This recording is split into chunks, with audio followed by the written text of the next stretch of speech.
আসসালামু আলাইকুম। আজ তৈরি করব বুটের ডালের হালুয়া। এজন্য এখানে ৩ কাপ পরিমাণ পানির মধ্যে এখানে দিয়েছি ২ কাপ পরিমাণ ডাল এবং সেই সাথে যাবে এখানে ১ কাপ পরিমাণ দুধ। এখানে লিকুইড গরুর দুধটা আমি ব্যবহার করেছি। দুধ দিয়ে যদি এই বুটের ডালটা পুরোপুরি সেদ্ধ করে নেওয়া যায় তাহলে এর স্বাদটা খুব ভালো আসে। এখানে সম্পূর্ণ ডালটা সিদ্ধ হয়ে আসা পর্যন্ত পানিটা শুকিয়ে নিতে হবে।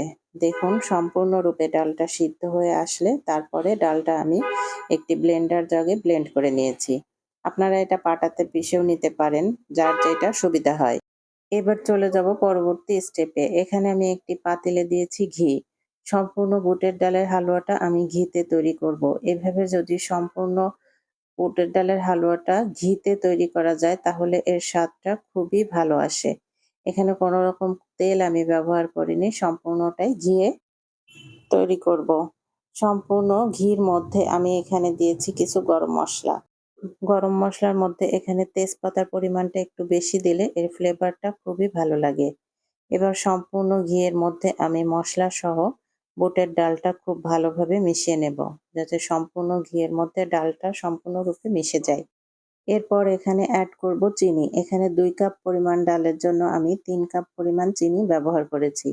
এখানে মিষ্টিটা সম্পূর্ণ আপনারা আপনাদের ইচ্ছা অনুযায়ী দিতে পারেন। যারা বেশি পছন্দ করেন তারা বেশি দিবেন, যারা কম পছন্দ করেন কম। তবে ২ কাপ ডালের জন্য ৩ কাপ পরিমাণ চিনি দিলে একদমই পারফেক্ট মিষ্টিটা আসে। এই পর্যায়ে এখানে দিয়েছি আমি গুঁড়া দুধ।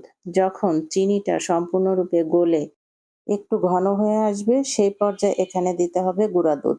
তবে গুঁড়ো দুধটা ২ পর্যায়ে দিলে ভালো হয়। একদম শেষে একটু দিতে হবে আর এই পর্যায়ে গুঁড়া দুধটা দিতে হবে। তাহলে এই বুটের ডালের হালুয়াটার মাত্রা যেন বহুগুণে বেড়ে যায়।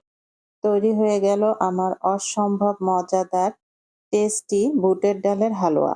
হালুয়া তো একেকজন একেকভাবে তৈরি করে থাকেন। এখানে আমি আমার পদ্ধতিটি দেখানোর চেষ্টা করেছি।